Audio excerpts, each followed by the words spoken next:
Welcome to another program from the Peter Wall Institute for Advanced Studies at the University of British Columbia.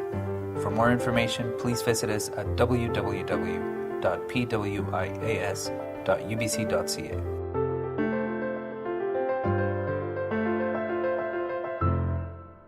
Thank you very much. It's an immense pleasure and a genuine honour to be here speaking at the Wall Exchange. But it is, of course, an exchange, and I very much look forward to what you have to say.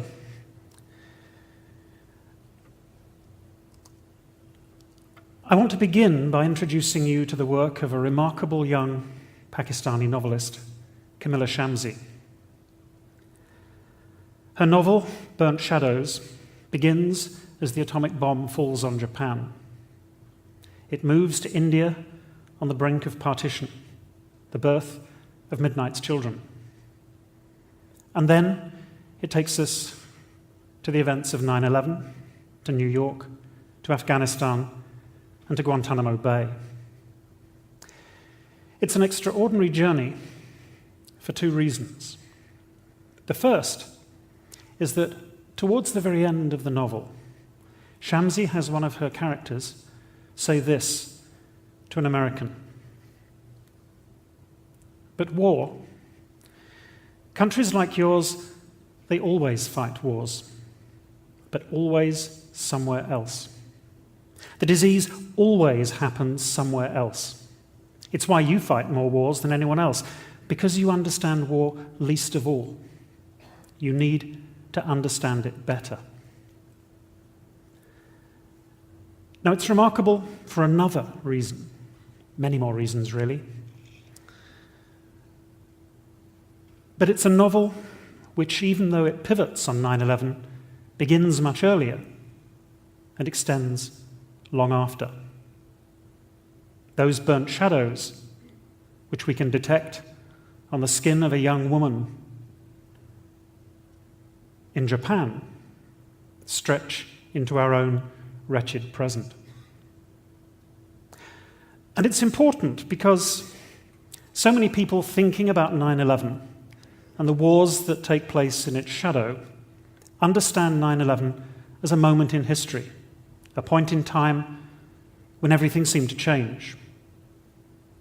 I expect many of us can remember exactly where we were and what we were doing when we first saw a plane smash into the Twin Towers, another smash into the Pentagon. And so it's perhaps not surprising that so many people have tried to understand 9/11 in terms of time and history. David Keane writes about endless war. Mark Duffield about unending war. Andrew Bacevich about America's path to permanent war, perpetual war, and war without foreseeable end. And Dexter Filkins writes about the forever war. But instead of thinking of this purely as a moment in time, in history, I've chosen to speak not of the forever war, but of the everywhere war. Now, in part, you might think that is because the United States is the only state that garrisons the planet. The Pentagon has divided the world into a series of regions and assigned each to a unified combatant command, the most famous of which, I suppose, is US Central Command, CENTCOM. Officially, the United States has over 190,000 troops and 115,000 civilian employees at around 900 bases in 46 other states and territories. This is a minimum figure because it excludes all bases in Afghanistan and Iraq, and a host of secret or sensitive locations, including Israel, Jordan, Kuwait, and the Philippines. I expect many people have come to expect this as the new normal. But imagine what would happen if we learned that China's armed forces had divided the globe up among unified combatant commands, and that China had over 190,000 troops scattered around the world, ready for immediate action. These are sobering maps, but that's not why I want to talk about the Everywhere War.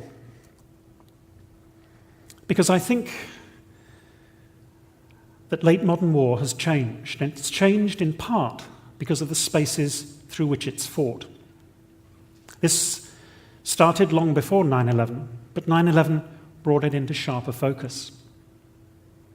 The Everywhere War, as I understand it, is non-territorial. For the most part, it's not conducted by uniformed professional armies in the service of states seeking to defend or seize territories. This isn't a new First or Second World War.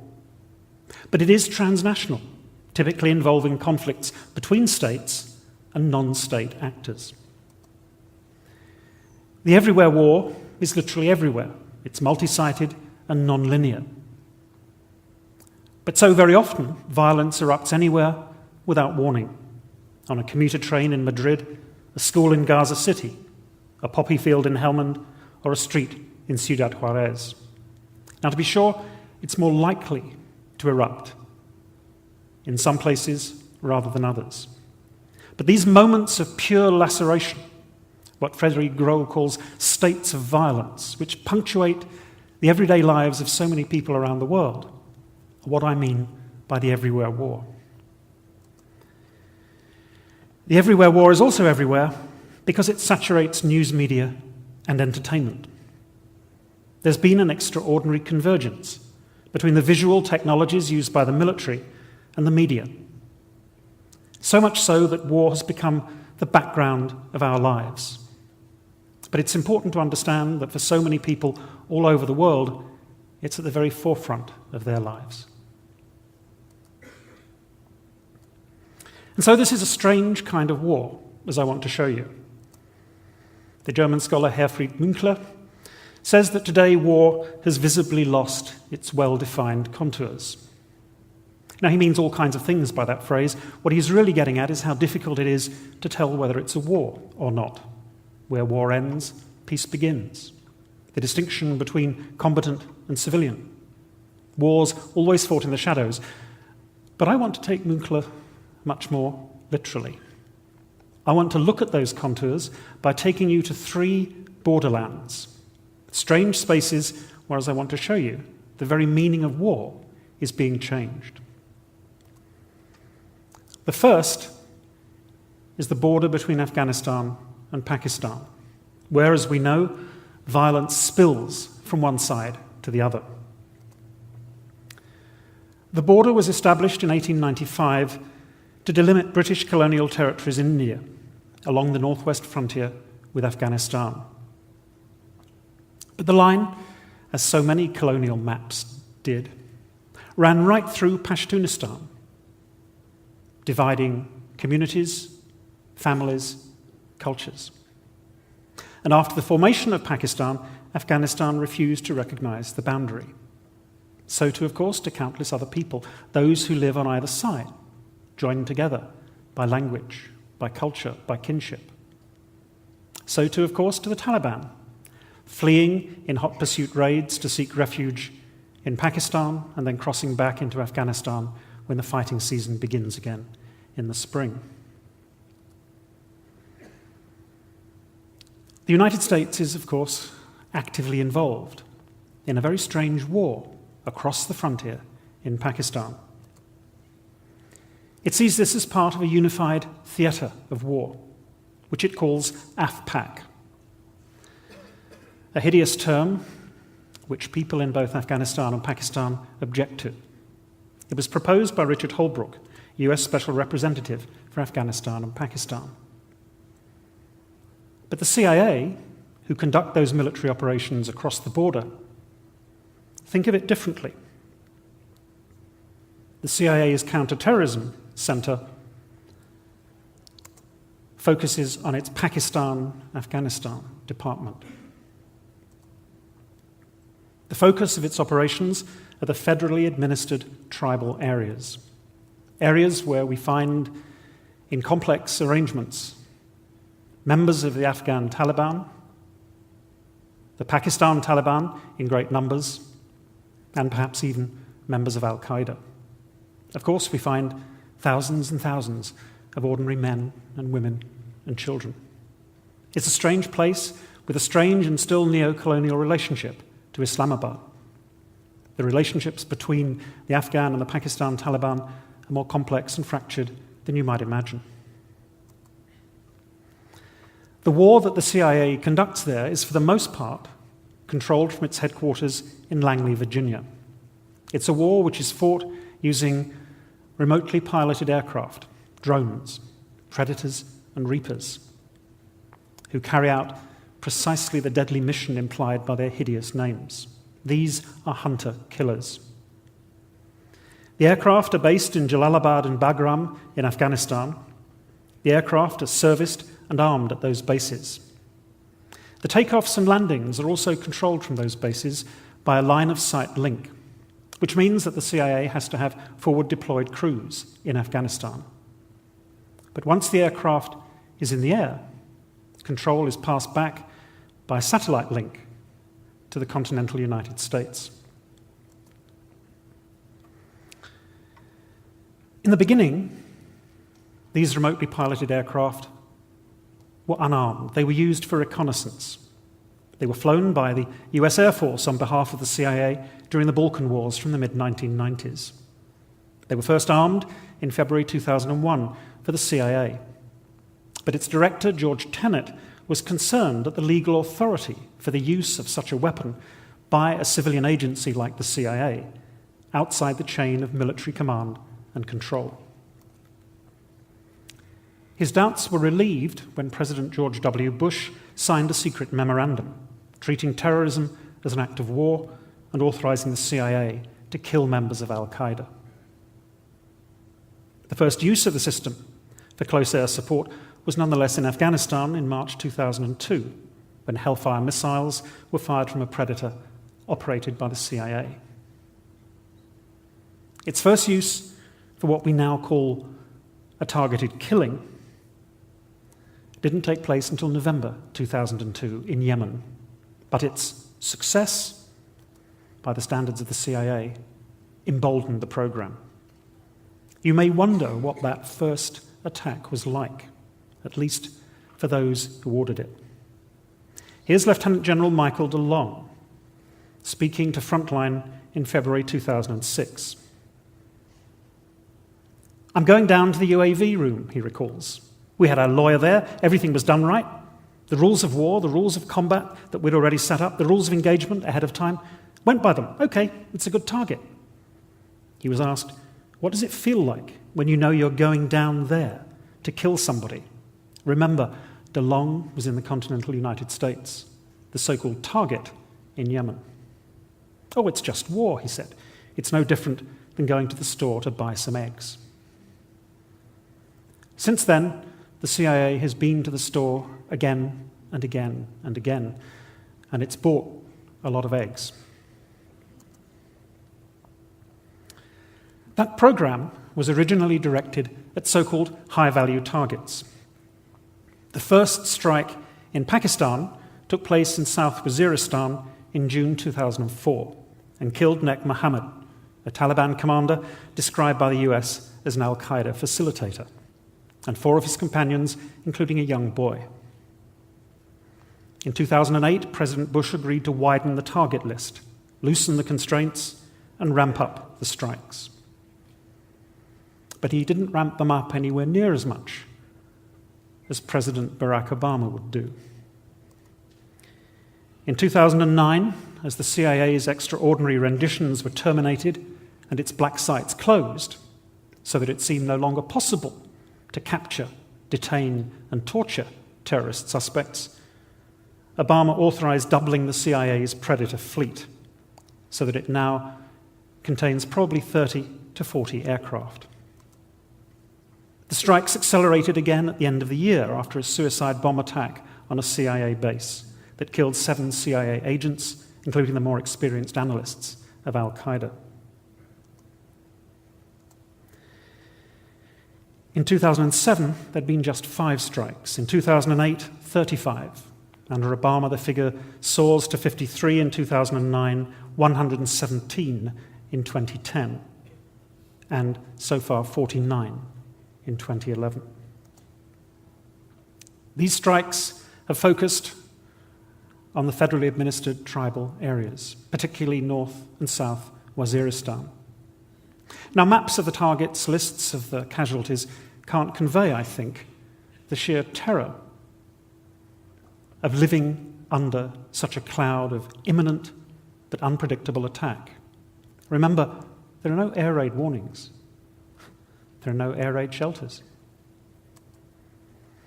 Now, the hub of activity for these operations is the CIA's Counterterrorism Center in Langley, Virginia, which now employs over 2,000 people. Names are added to a target list on the basis of a whole series of intelligence sources, intercepts of signals, and videotapes from the drones. CIA lawyers scrutinize the dossier for each target, normally 2 to 5 pages. And if they approve, they request final approval from the CIA's General Counsel, using the same form of words every time. Based on the above, we believe this person poses a current and ongoing threat to the United States and therefore meets the legal criteria for lethal action pursuant to the presidential finding. 2 to 5 pages.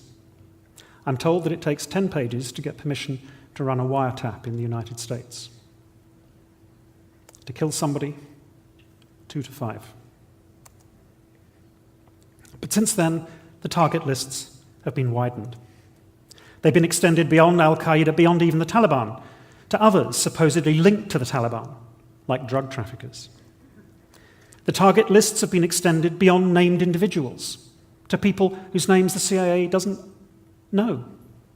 But they've been identified on the basis of systematic surveillance from the drones. The video feeds have been analysed, and analysts have decided that the pattern of life that they see in this place involving these people is a departure from the normal. These are the so-called signature targets.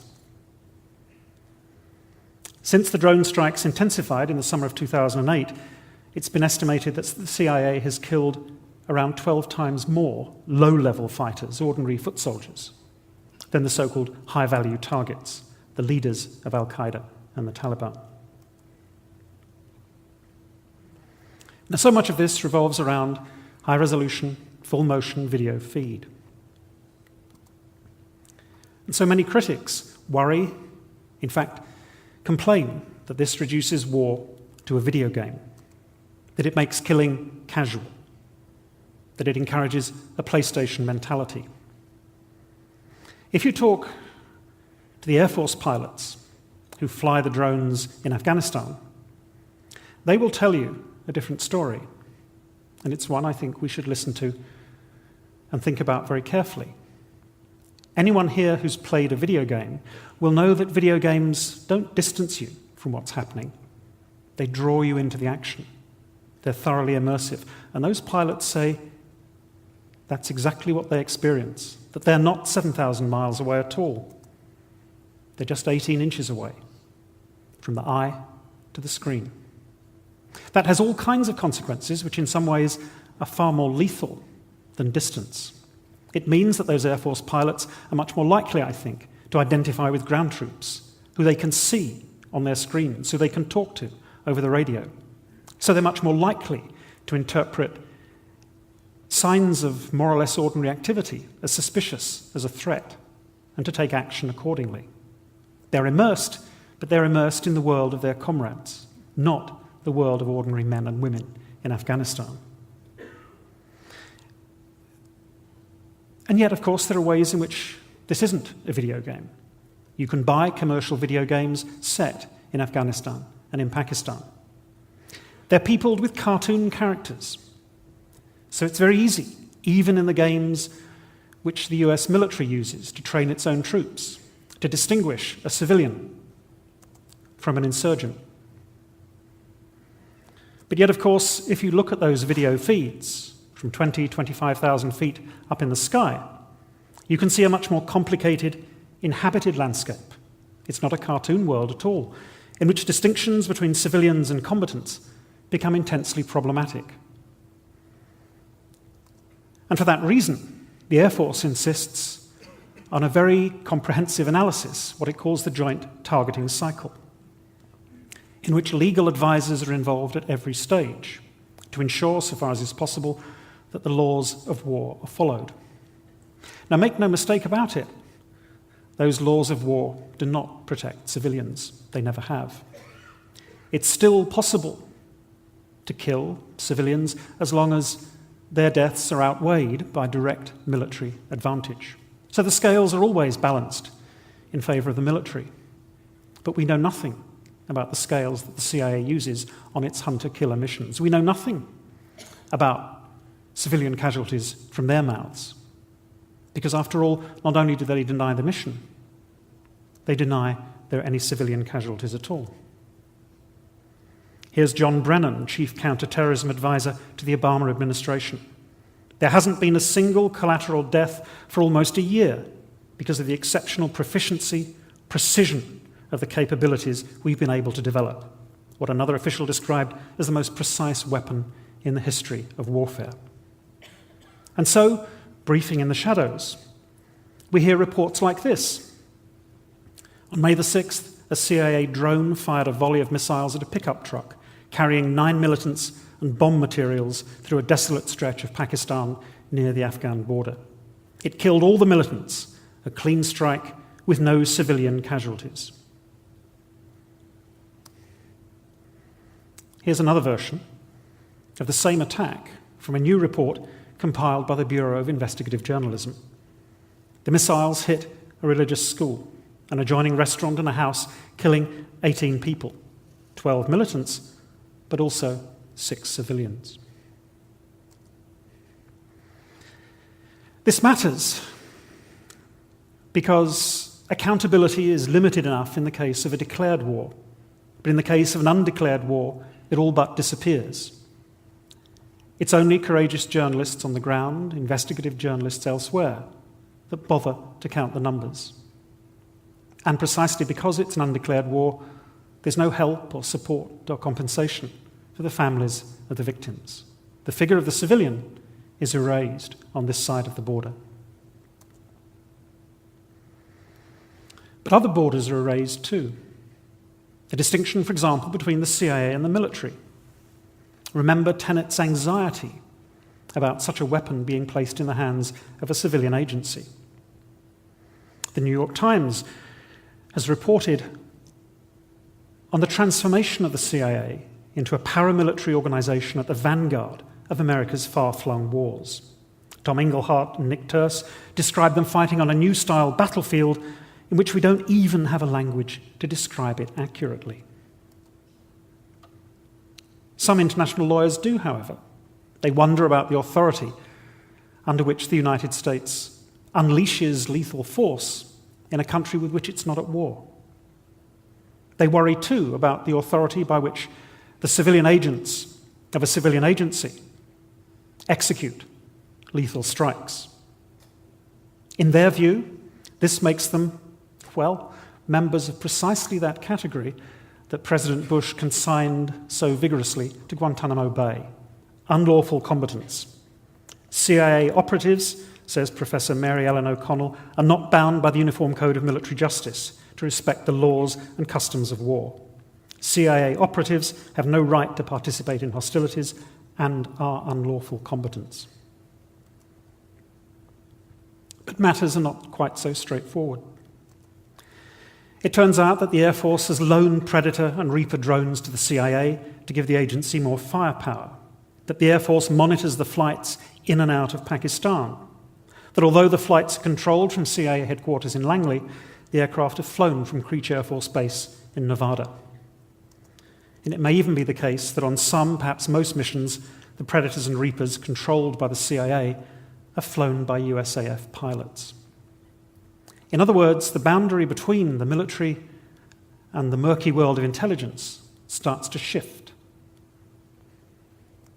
You can see this most clearly, I suppose, in the musical chairs played by Leon Panetta and David Petraeus.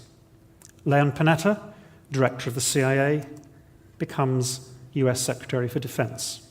David Petraeus moves from the US Army to become director of the CIA. And so all kinds of hybridities, mutant crossbreeds emerge in the shadows of this war, in what Greg Miller and Julie Tate call the expanding netherworld between intelligence and military operations, often conducted, remember, by people who wear no uniform. There's something else that's blurred too, because the United States insists that it has the right to deploy drones anywhere in the world. Human Rights Watch has written to President Obama asking how the administration defines the global battlefield. What is the legal basis for that definition? Do the rules governing targeted killing vary from one place to another? Are different criteria used in Yemen and Pakistan?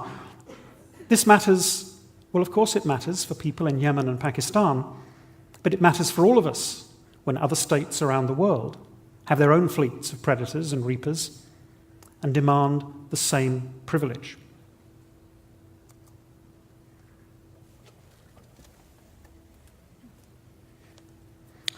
Let me take you to a second border.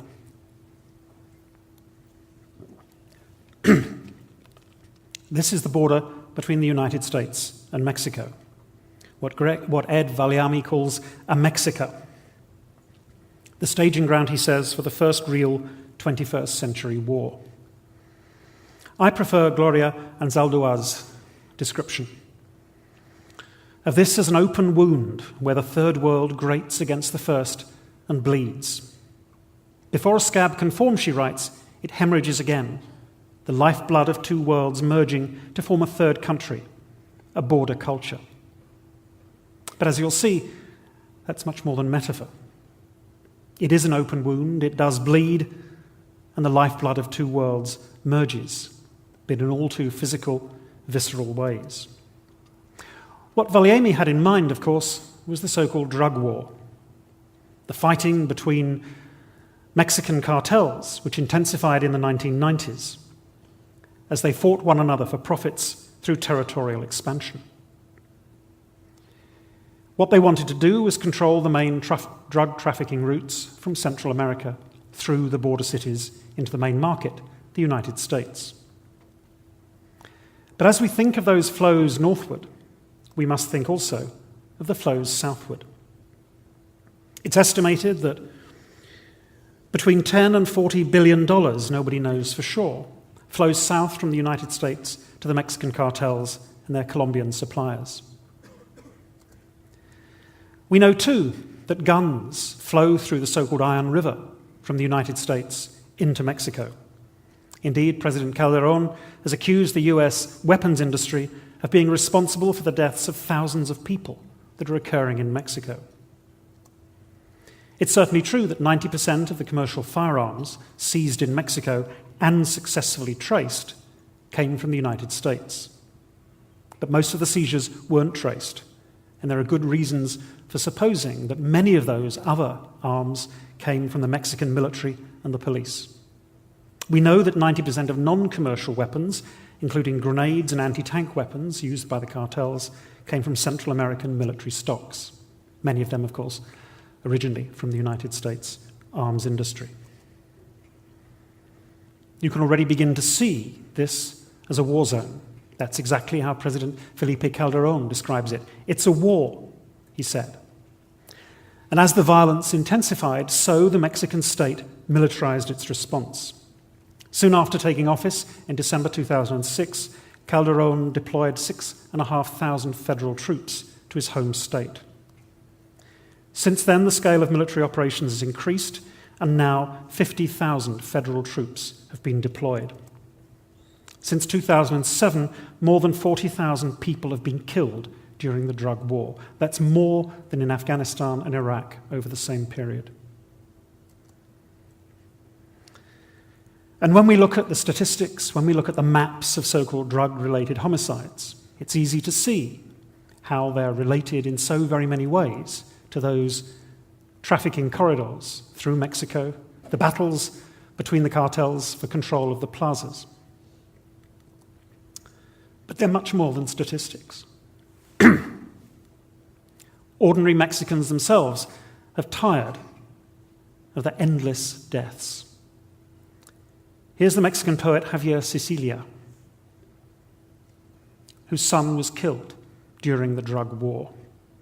The justice that I demand for my son is the justice I demand for all the 40,000 dead and all that will follow. We have to put a name to these dead, know their histories, know where they're from, how many were innocent, how many were criminals, why they became criminals, what happened to the communities they came from. These people aren't just collateral damage, he declared, or abstractions. They have families and names. The families are broken.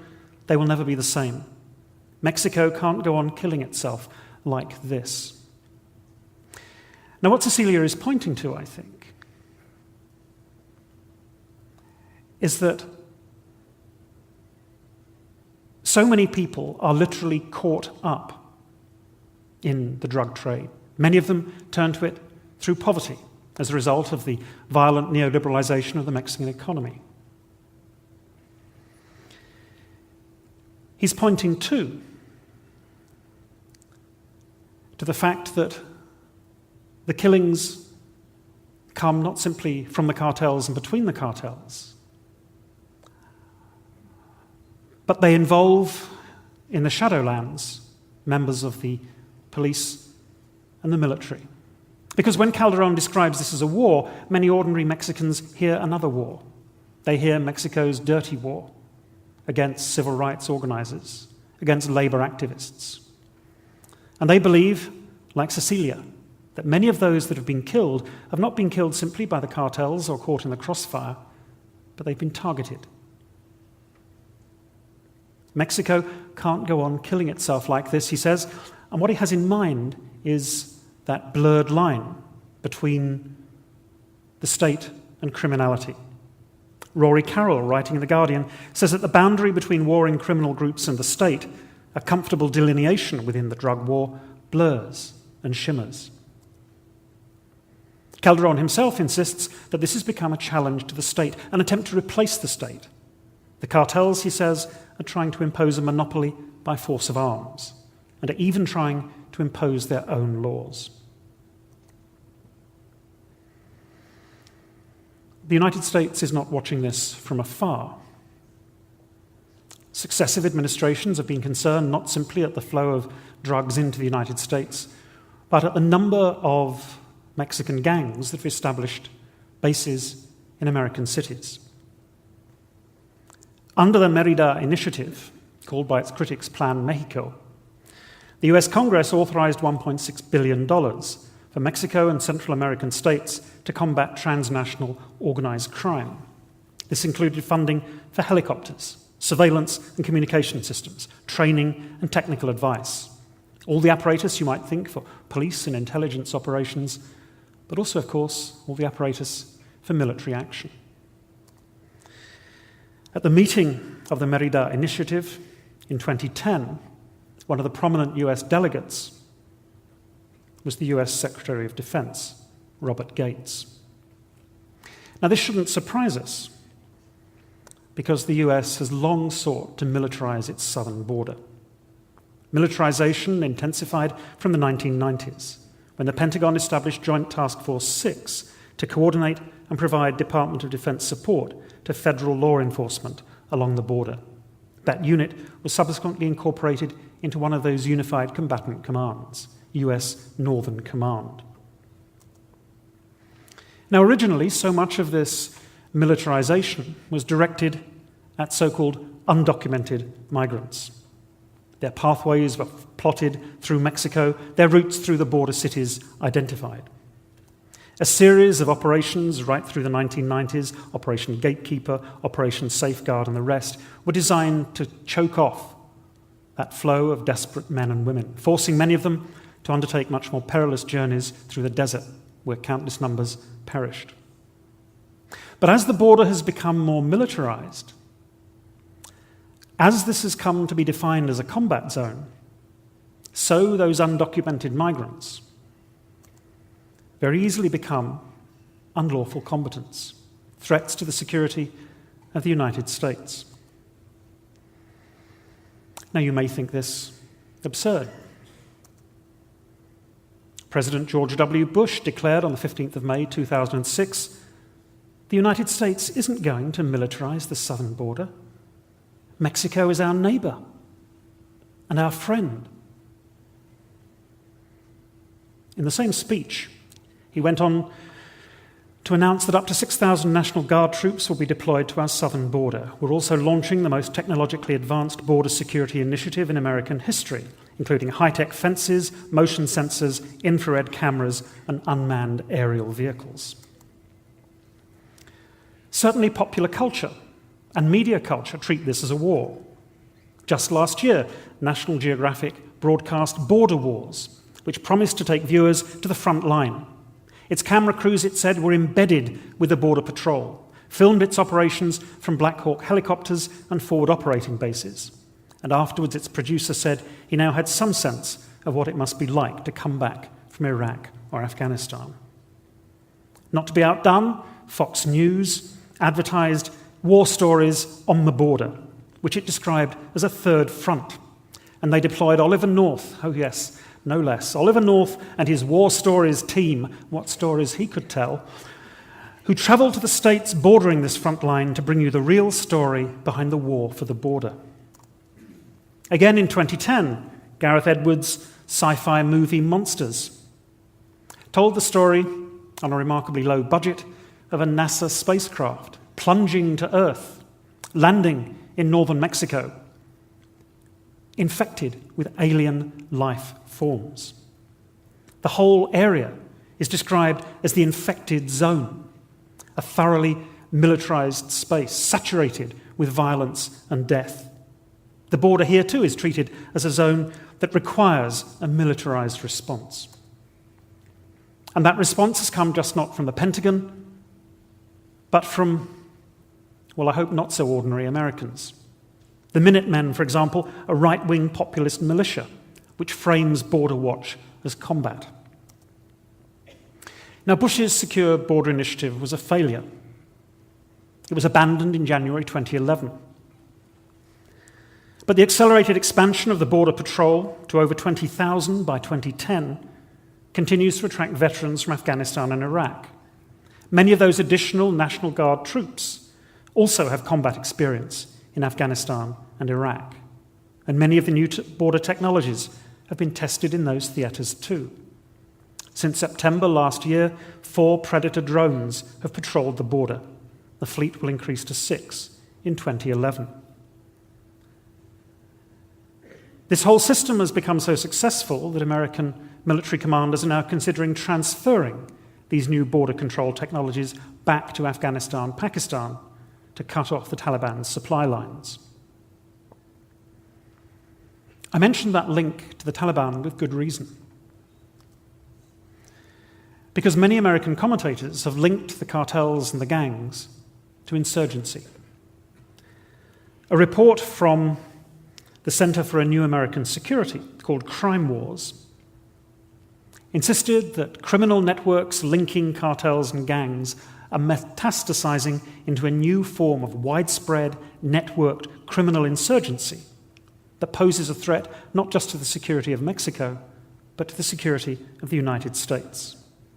No state in the hemisphere is more important to US security than Mexico, they concluded, which is fighting for its life against a widespread criminal insurgency. They weren't alone. Hillary Clinton made exactly the same point in September 2010. We face an increasing threat from a well-organized network drug trafficking threat that is morphing into or making common cause with an insurgency in Mexico and in Central America. Not surprisingly, US Northern Command has stepped up its efforts, sharing with the Mexican military lessons they've learned in, quote, chasing terrorist organizations in Iraq and Afghanistan. And Janet Napolitano admitted in February 2011 that her department had been for some time thinking about what would happen if al-Qaeda were to unite with the Zetas. So we've moved, you see, from undocumented migrants and criminals to insurgents and terrorists in this strange space where, according to Professor Greg Grandin, the United States is attempting to construct a supranational counterinsurgent infrastructure from Colombia through Central America to Mexico, a perfect machine of perpetual war. But it's also another mapping of the everywhere war. The final frontier is cyberspace, both physical and virtual, and a world where the military and the civilian blur and interpenetrate. Now, we shouldn't be surprised that war is fought in cyberspace because, of course, the core of the internet was a protocol devised for the US Defense Advanced Research Projects Agency in 1969. The first message transferred over ARPANET, as it was called, was supposed to be login, but the system crashed after only low had been sent. And that prospect of crashing the system is what for so long has driven cyber warfare. So, for example, in July 2008, Georgia was subjected to coordinated barrages of millions of requests that overloaded and shut down its servers. These were traced to hosting services controlled by the Russian business network, a criminal gang based in St. Petersburg. But much the most powerful threat has been from a remarkable worm called Stuxnet. This is malware that exploits 4 unpatched Microsoft Windows vulnerabilities to modify the code on programmable logic controllers. There were 10,000 infected hosts by September 2010, 60% of them in Iran. And it seems clear that Iran was the target. Cyber analysts describe Stuxnet as a precision military-grade cyber missile, attacking the programmable logic controllers made by a specific country, Siemens, intercepting commands, changing output frequencies. And it seems clear that the candidates for attack were centrifuges and turbine control systems inside Iran's uranium enrichment facility at Natanz. There are very few analysts I've spoken to who have any doubt that this was a project which originated in both the United States and Israel. The beginning of a new world, writes one consultant, a new era of cyber wars and cyber terrorism.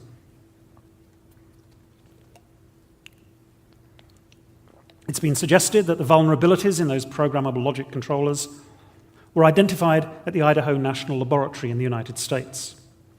They were then shared with the Dimona facility in Israel, where Iran's nuclear centrifuges were replicated to test Stuxnet. And then the worm was sent on its way by Israel's Unit 8200. Now, the United States has responded to the prospect of cyber war by establishing another unified combatant command for cyberspace, US Cyber Command. Concerned because Department of Defense computers are subject to over 6 million unauthorized probes each day. The network, they say, is continuously under attack. And so the Pentagon has been obliged to recognize cyberspace as a new domain of warfare, to seek to protect everything in the .mil domain, everything in the .gov domain, but then what about all of those suppliers of arms systems in the .com domain? Seymour Hersh says that this raises the question yet again of where the battlefield begins and where it ends. If the military is operating in cyberspace, .mil, .gov, maybe .com, he asks, does this include civilian computers in American homes? And that becomes important because this is a world in which the military and the civilian interdigitate, and where you can wreak the most extraordinary harm by targeting not military targets, but civilian targets. As a report in Business Week put it in July of this year, the most enticing targets in this war are civilian: electrical grids, food distribution systems, any essential infrastructure that runs on computers. After all, nothing says you've lost like a starving city. And so the United States has been working towards new legal rules for governing cyber conflict. But overall, what these developments in cyberspace seem to indicate is a dramatic new form of warfare. Michael Gross describes Stuxnet as a self-directed stealth drone that, like the Predator and the Reaper with which I began, is the new face of 21st century war. Cyber wars will be secret affairs, waged by technicians none of whom would ever have to look an enemy in the eye. For people whose lives are connected to the targets, the results could be as catastrophic as a bombing raid, but would be even more disorienting. People would suffer, but they'd never be certain who to blame. So what does this have to tell us? These three studies, Afghanistan, Pakistan, the US-Mexico border, and cyberspace, these strange, blurred spaces, what do they have to tell us about war in the shadows of 9/11? A thread that runs throughout is the appeal to the law, the United States insisting that it has the legal right to send predators and reapers over Pakistan, that lawyers are involved in the targeting process, the concern about criminal enterprises morphing into insurgencies, undocumented migrants somehow magically becoming insurgents and terrorists, and of course, the murky shadows between cyber war and cyber crime. But I worry that in appealing to the law again and again and again in this strange new kind of war, what we do is marginalize politics and ethics, because law seems to make available a seemingly neutral, objective language, in which, of course, we can disagree and debate, but it becomes a largely technical issue. Worse, what we forget, I think, is that law is not somehow outside the war. The appeal to legality and illegality masks the ways in which law is constantly remade through war. Law is never has been above the fray. It's always been deeply embedded in it. Don't misunderstand me, I'm not saying that law doesn't matter, that we can dispense with it. But I'm saying that it's not a Deus ex machina, and that we need to understand not simply the law, but the political and ethical systems in which we wish it to be embedded. Secondly, I hope I've shown you that these are strange spaces, borderlands where everything shifts, morphs, where we can't tell where the military and the CIA begin and end, where we can't tell what is a war and what isn't a war. We can't tell who's attacked this site in cyberspace. And perhaps that's captured most exquisitely in the claim in the US Quadrennial Defense Review in 2006 that the Department of Defense had moved from thinking about war against nations to war against countries we are not at war with. Now think about that. A war against countries we are not at war with. That began under President Bush, but it seems to me in so many ways it's been continued and intensified under President Barack Obama. Each of those three cases that I've talked about can be traced back to the Bush administration and even earlier, before 9/11. But in each case, they've been intensified under the peace candidate. But I want to end on a more optimistic note. Yesterday was the anniversary of the death of Edward Said, whose principled critique of Orientalism first set me on this path years ago. And in one of his most beautiful books, Culture and Imperialism, he had this to say: just as none of us is outside or beyond geography, none of us is completely free from the struggle over geography. That struggle is complex and interesting because it's not only about soldiers and cannons, but also about ideas, about forms, about images and imaginings. Now, I've described to you struggles over geography, different, strange kinds of geography. But I think we can imagine something else. I hope that the real counterpoint to 9/11 is not Iraq, Afghanistan, Pakistan, how can it be? But rather those extraordinary events in Egypt, in Tahrir Square, when brave men and women of all ages came together to show that you don't have to take up arms, still less invite other people to occupy your country, to be free, to make your own history. and ultimately to make your own geography.